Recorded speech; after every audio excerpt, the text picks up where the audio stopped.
지금까지는 가족과 자식을 위해 살았지만 앞으로 내 인생은 누구를 위해 살아야 할까? 나의 노후는 어떤 모습일까? 놀랍게도 많은 사람들이 이 질문을 은퇴하고 나서야 던집니다. 그리고 그제야 깨닫죠. 내가 행복할 방법은 아무도 가르쳐 주지 않았다는 것을요. 그런데 여러분, 더 놀라운 건 따로 있습니다. 행복한 노후를 보내는 사람들은 특별한 비법을 하나씩 가지고 있다는 사실입니다.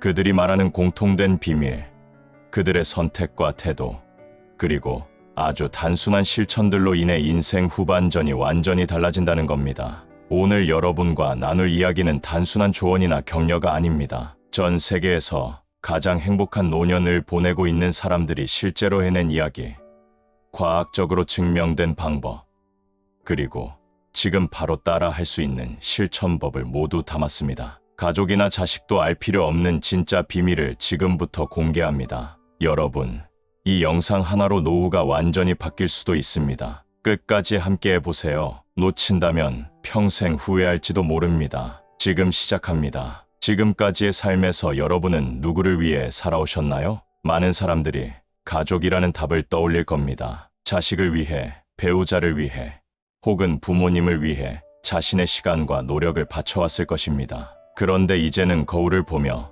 스스로에게 물어야 할 시간입니다. 내 인생에서 나는 어디에 있었지?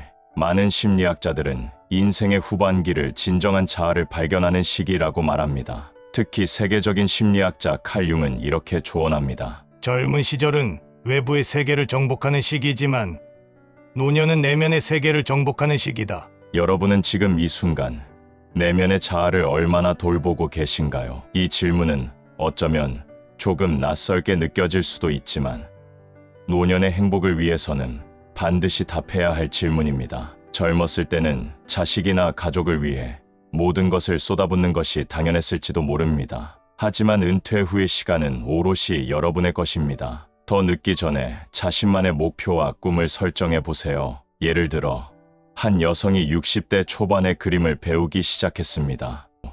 그녀는 젊었을 때부터 꿈이었지만 먹고 사는 일에 밀려 항상 미뤘던 일이었어요. 그런데 지금은 그림이 제 삶의 전부가 되었어요 라고 말합니다. 그녀는 5년 후 지역 전시회에서 자신의 작품을 선보였고 이 경험이 그녀에게 새로운 활력을 주었습니다. 여러분은 지금 어떤 꿈을 꾸고 계신가요? 혹은 예전에 꿈꾸던 것이 있지는 않았나요?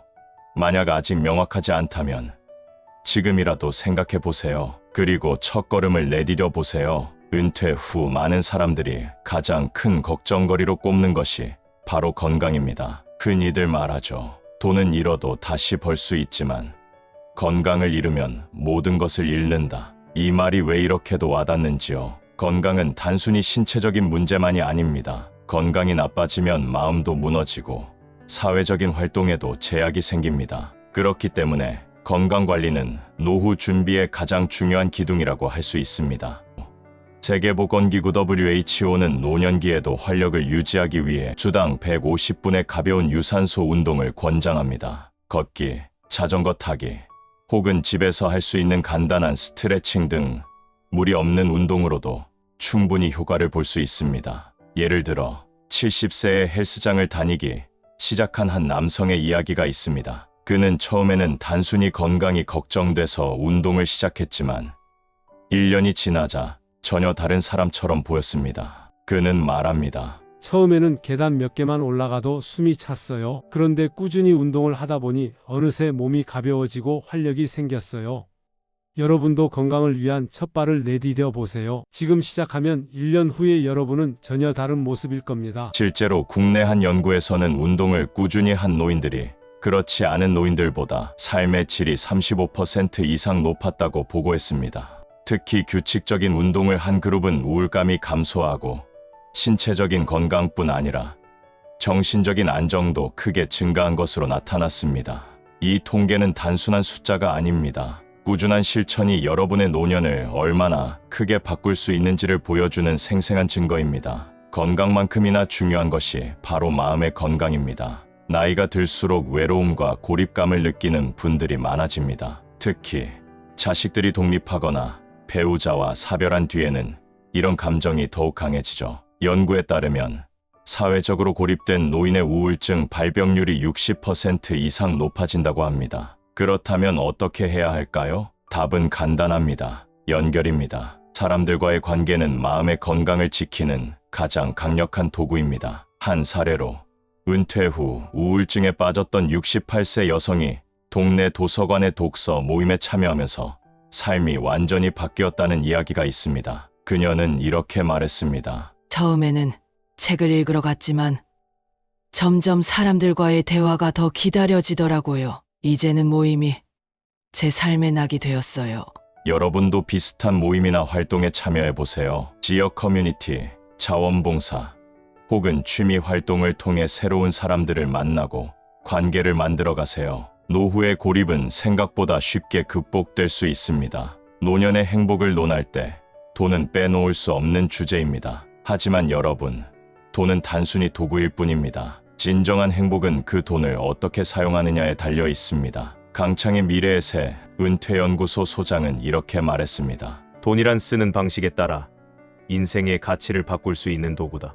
여러분은 지금 돈을 어떻게 쓰고 계신가요? 돈을 단순히 저축하거나 아끼는 데에만 초점을 맞추지 말고 자신을 위한 투자로 활용해 보세요. 여행을 가거나 배우고 싶었던 것을 배우거나 새로운 경험을 쌓는 데 사용하는 것입니다. 한 남성은 은퇴 후 자신이 저축해 둔 돈의 일부로 어릴 적부터 꿈꾸던 바이올린을 배우기 시작했습니다. 그는 이렇게 말했습니다. 내가 좋아하는 걸 배우기 위해 돈을 쓰는 게 이렇게 행복한 일일 줄은 몰랐어요. 많은 사람들이 노년기에 접어들면서 과거를 돌아보며 후회에 빠지곤 합니다. 그때 이렇게 했더라면 이라는 생각이 삶의 발목을 잡는 경우가 많습니다. 하지만 과거는 이미 지나간 시간입니다. 중요한 것은 지금과 앞으로의 시간입니다. 심리학자 마틴 셀리그만은 말했습니다. 행복은 현재를 받아들이고 미래를 기대할 때 찾아옵니다. 여러분은 지금 이 순간을 온전히 살고 계신가요? 과거를 내려놓고 오늘을 소중히 여기며 새로운 길을 만들어 보세요. 한 남성은 은퇴 후 계속된 후회 속에서 살다가 친구의 권유로 봉사 활동을 시작했습니다. 그는 이렇게 말했습니다. 다른 사람을 돕다 보니 제가 얼마나 소중한 존재인지 깨닫게 되었어요. 노후의 삶은 단순히 나이 들어가는 것이 아닙니다. 오히려 더 자유롭게 자신을 찾고 관계를 맺고 남은 시간을 가치 있게 쓰는 기회입니다. 여러분의 노후는 지금부터 달라질 수 있습니다. 작고 사소한 변화부터 시작해 보세요. 여러분의 행복은 바로 여러분의 손에 달려 있습니다. 여러분의 노후가 더욱 빛나길 바라며 오늘 이야기를 마칩니다. 시청해 주셔서 감사합니다.